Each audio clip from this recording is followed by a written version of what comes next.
Longhouse fire left more than 600 homeless in BELAGA. Skilled human capital needed for digital resilience, and Japan bids somber farewell to Shinzo Abe. Those are the headlines for tonight. Good evening, everyone. You're me, Douglas Elliott, and this is TVS Nightline.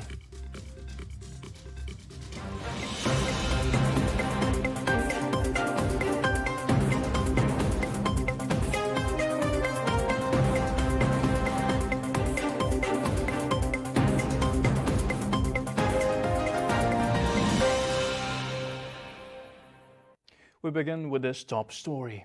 An afternoon fire rendered 680 residents of Uma's suburb at LONGHOUSE in BELAGA homeless. The fire engulfed 79 doors of the Longhouse, including a chapel. According to the Sarawak Fire and Rescue Department Bomba Operations Center, a distress call was received at around 3:31 p.m. informing them of the incident, to which a unit of 4 firefighting personnel was dispatched to the scene. It is learned that the Longhouse is located 69 kilometers away from the fire station, or a distance of about 1.5 hours away. All victims have been evacuated to a nearby school. The cause of the fire and the estimated losses are yet to be determined.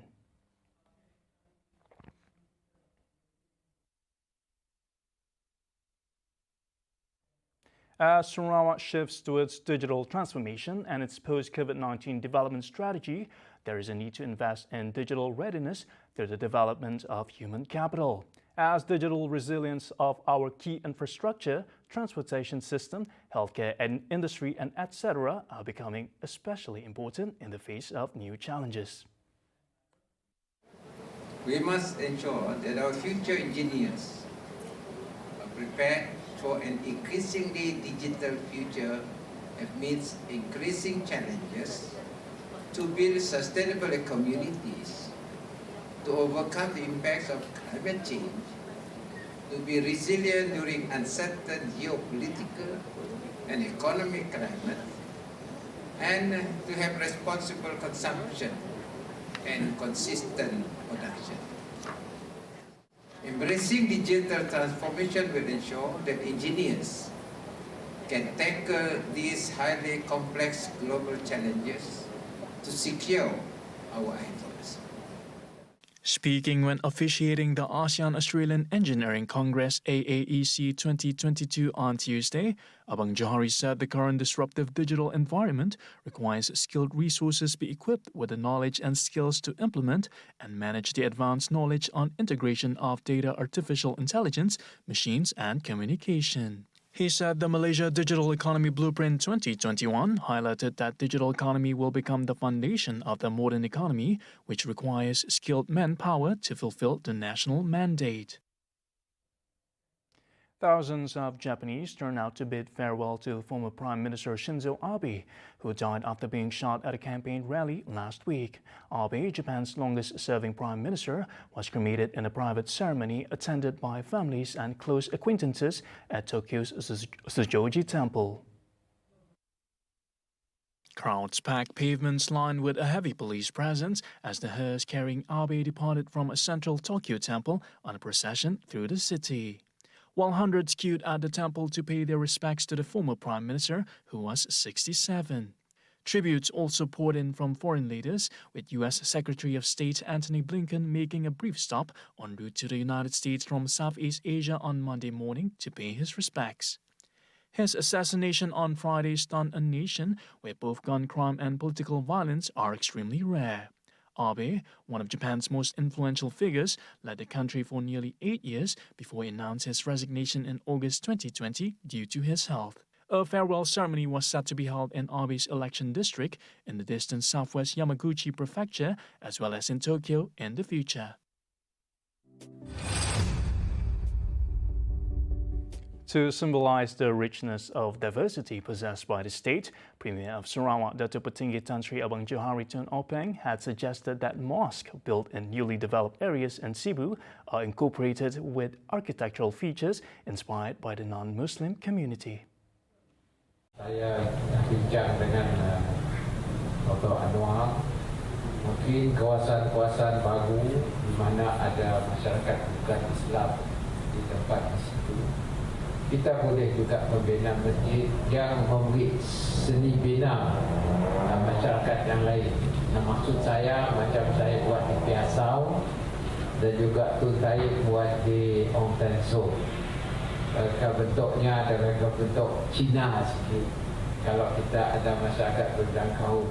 He added that the Muslim community in Cebu is growing rapidly, and this is proven by the construction of a new mosque in Kemuyang and Cebu Jaya. Jadi apabila ada seni bina demikian, termasuk macam masjid di negeri China, jadi mungkin kita dapat menerapkan dakwah kita kefahaman mengenai dengan ajaran Islam.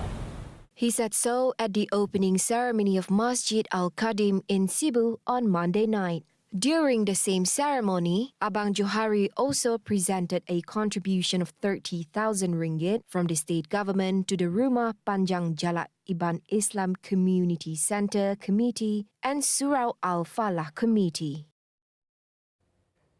To ensure that the Sarawak government is aware of its financial position, it is important to have Sarawakan representatives in the Inland Revenue Board IRPM Board of Directors to assist in discussing and negotiating the special grant under Article 112D of the Federal Constitution.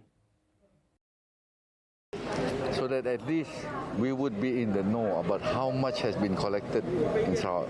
The problem is whenever we ask Inland Revenue how much of taxes has been collected in Sarawak, they are not willing to, or they are not able to furnish us because these are privilege. These are privilege. They will not reveal to us how much has been collected from Sarawak. And then from there we can more or less come up with a formula in our discussion with the federal government. How much should be given to us? Previously, the Premier of Sarawak, Datuk Petinggi Tan Sri Abang Johari Tun Openg said Sarawak had submitted the name of its candidate to sit on the Internal Revenue Board, LHDN. And this was the latest progress in the state's demand for its rights under the Malaysia Agreement 1963 MA63 and the Intergovernmental Committee report. Sarawak will stick to its gun and ignore the fuss over its decision to use the English language alongside Bahasa Malaysia in its administration. State Deputy Minister of Education, Innovation and Talent Development, Dr. Anwar Rapai, said in its effort to improve English proficiency among students, the state government had been going all out to ensure its students would be well versed in the language to enable them to excel in their studies and have a bright future. Speaking to reporters after presenting the student activity books and learning aid to 9 schools in the Nangka State constituency on Tuesday, Rapai, who is also Nangka State Assemblyman, said reading is important to gain new knowledge. Thus, he hoped to inculcate a reading habit among pupils, especially at the Longhouses. Part of the initiatives to support the objective, more than 1,000 books on science, technology, engineering and maths, or STEM, were distributed to 22 Longhouses in the constituency that will benefit the primary school children in the area. About 100 books would be kept at each Longhouse for a period of 3 months, and thereafter would be rotated among the Longhouses involved. Apart from the reading program, free tuition classes for pupils at the Longhouses involved, which were halted during the COVID-19 pandemic, have also resumed. Traffic woes along the heavily congested 6 and 7 Mile would be a thing of the past as the delayed flyover projects will finally see the light at the end of the tunnel. Palawan Municipal Council MPP Chairman Loh Ke Chiang said all 4 flyover projects from 4th to 10 Mile will be open officially to the public in August. According to Chiang, a single lane would be open to motorists this Friday, July 15, at the 6 Mile flyover, while the dual lanes for 7 Mile flyover would be open to road users on July 25th. Batu Alam flyover will be accessible to traffic in 3 days time di Kangwin. Batu 7 dia jejak jambatan akan dapat digunakan, 2 laluan akan dapat digunakan pada 25 hari bulan Julai. Dan 4 jambatan ini semua akan siap 100% dan dapat jalan diguna oleh rakyat pada first week of August.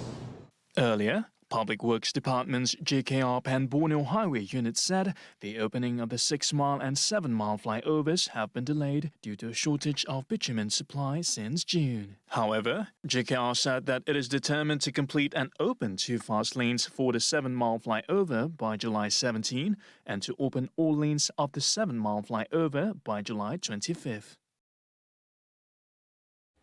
Coming up after the break, comedy club couple to be charged tomorrow and UK to name new Prime Minister in September. Right here on Tvs Nightline, stay tuned.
Welcome back.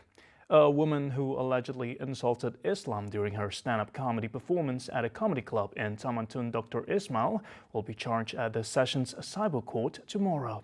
Federal Police Secretary Dato' Nur Syah Muhammad Sa'duddin said the authorities have submitted an investigative paper of the case to the Attorney General's chamber and also charged in the same hearing as the woman's boyfriend. The 28-year-old woman, identified as Siti Nur Amira Abdullah, would be charged under Section 298A of the Penal Code for causing disharmony, disunity and hatred on grounds of religion, adding that her remand that ends today will be extended until Wednesday, July 13. Meanwhile, her boyfriend, Alexander Naveen Vijaya Chandran, will be charged under Section 233 of the Communications and Multimedia Act 1998 for misusing network facilities. The man had been remanded for 3 days from July 11 till 13. Last weekend, a 54-second video of the woman performing a comedy bit while wearing hijab and baju kurung before taking it off to reveal herself in skimpy attire made rounds on social media. Voluntary contributors under the Employees Provident Fund EPF ISAR program have increased by 77% to 599,000 people in the first quarter of 2022. Finance Minister Tengku Datuk Sri Zafrul Tengku Abdul Aziz said EPF will continue to target the informal and self-employed sectors to ensure that all Malaysians will benefit from retirement savings. Untuk memastikan kesemua rakyat Malaysia akan mendapat manfaat daripada simpanan persaraan. Kerajaan juga sedang giat mengkaji dasar-dasar yang dapat mempercepatkan proses peningkatan limputan perlindungan sosial yang akan diumumkan kelak. He said so at the Lindong Insurance and Takaful facility launch ceremony on Tuesday. Besides that, he said the government has announced a minimum wage of 1,500 ringgit on May 1, 2022, which will also contribute to improving the quality of life of the people. Meningkatkan keselamatan sosial merupakan aspek penting dalam mengurangkan jurang kekayaan. Jika isu struktur ini tidak ditangani segera, ianya bakal menjadi risiko kepada kestabilan sosioekonomi negara di masa hadapan.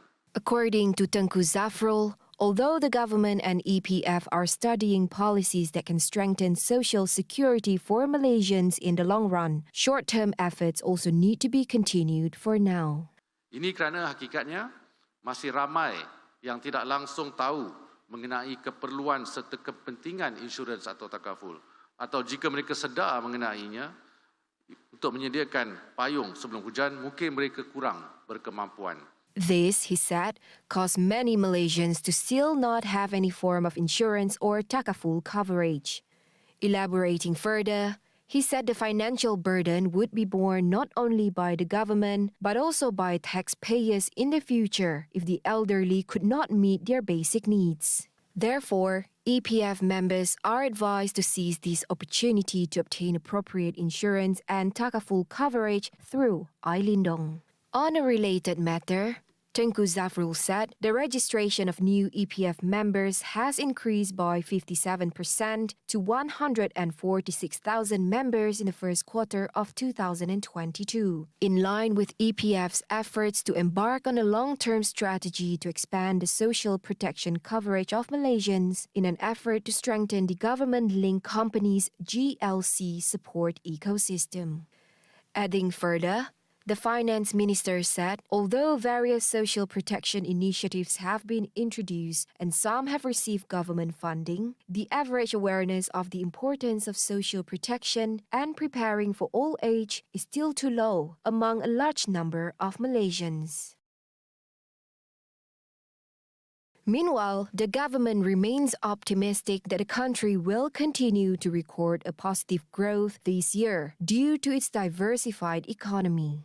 Finance Minister Tengku Datuk Seri Zafrul Tengku Abdul Aziz said Malaysia has seen a strong second quarter growth. Hence, his ministry strongly feels that the momentum will continue for the third quarter.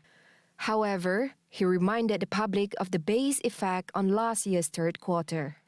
Based on data from reputable international agencies, Tengku Zafrul said it showed that Malaysia's gross domestic product GDP growth forecast of between 5.3% and 6.3% in 2022 is still on track. Meanwhile, commenting on the growth figures by sectors, he said that although it is seen as uneven, however, sectors such as palm oil, oil and gas, and manufacturing were doing well so far. Furthermore, he said the government through fiscal policy will have to play the role to ensure that the economy is on track. Tengku Zafrul said, however, Malaysia, together with other countries, will have to be prepared for any eventualities, including a global recession. Meanwhile, on the fiscal space, he said Malaysia is still in a better position compared to last year's, given the growth in the economy and improvement in commodity prices.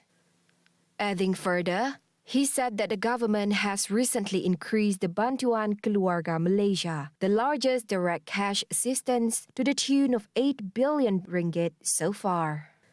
As such, he reiterated that the fiscal space needs to be continued while the government is looking into ways to save money to ensure that funds could be channeled to those in need of the government support.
You're watching TVs Nightline. A new Prime Minister of the United Kingdom will be announced on September 5th. Chairman of the Conservative Party's Backbench 1922 Committee, Graham Brady, said the committee, which runs the Tory leadership, has decided that the candidates will have to get the backing of 20 members of parliament when nominations open and close on Tuesday to replace incumbent Boris Johnson. The threshold is markedly higher than the required backing of 8 MPs seen in the party's usual rules. Brady said the first round of voting among Tory MPs will be held on Wednesday, adding that the contenders will need to receive 30 votes to enter the second ballot scheduled for Thursday. He added that the number of contenders will be whittled down to 2 before MPs break up for the summer recess on July 21st. The final 2 contenders will then go through a postal ballot of all the Conservative members, numbering around 200,000 over the summer, and the winner will become the new Tory leader and UK's next Prime Minister. So far, 11 candidates have launched their bids to become the Conservative Party's next leader, with International Trade Minister Penny Mordaunt, Foreign Secretary Liz Truss, former Chancellor of the Executive. So far, 11 candidates have launched their bids to become the Conservative Party's next leader. And most of the contenders have vowed to cut taxes, ranging from corporation tax to income tax, as the cost of living crisis continues to bite. The Tory leadership race was triggered after Johnson was forced to resign on Thursday by an avalanche of resignation of cabinet ministers and other junior government officials in protest against his scandal-hit leadership. Johnson continues to serve as the caretaker Prime Minister until a new Tory leader succeeds him. NASA on Monday released a debut photo from the James Webb Space Telescope, an image of a galaxy cluster revealing the most detailed glimpse of the early universe ever seen. The $9 billion Webb telescope was designed to peer through the cosmos to the dawn of the known universe, ushering in a revolutionary era of astronomical discovery. The White House sneak peek of Webb's first high-resolution full-color image came on the eve of a larger unveiling of photos and spectrographic data that NASA showcased on Tuesday.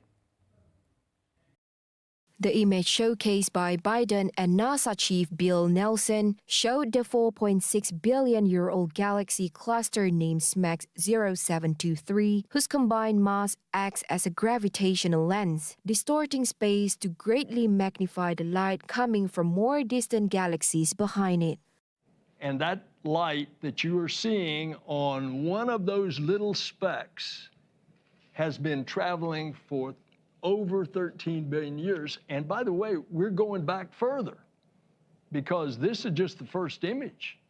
They're going back about 13.5 billion years. And since we know the universe is 13.8 billion years old, we're going back almost to the beginning. That is the discovery that we are making. According to Nelson, that makes it just 800 million years younger than the Big Bang, the theoretical flashpoint that set the expansion of the known universe in motion some 13.8 billion years ago. Meanwhile, Joe Biden reminded American citizens that they can do great things with hard work and effort.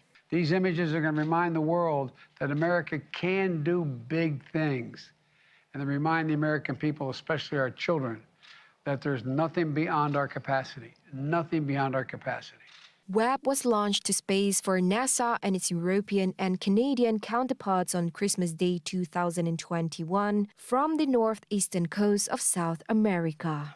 The highly anticipated release of its first imagery follows 6 months of remotely unfurling Webb's various components, aligning its mirrors and calibrating instruments. Established in 1962, Sarawak Federation of Women's Institute, PPWS, was formed to champion for the development in the rural areas in agriculture, education, and water supply issues. Celebrating its Diamond Jubilee in July, it now has over 12,000 members across Sarawak. On Sejahtera Asia tomorrow, host Ghazali and Wan Alif will be speaking to chairwoman of PPWS, Datuk Nurhayati Muhammad Ismail, on its grand celebration. Plus, popular singer Nabila Razali will be making a special appearance. 7:30 a.m. tomorrow, only on TVS Channel 122 and My Free View. See the world closer with TVS as we bring you the latest news updates both locally and internationally. Just a click away by heading on to our website at TVSTVMY or follow us on our social media. And that's all the time we have for TVS Nightline. I'm Douglas Elliott. Thank you for watching and good night.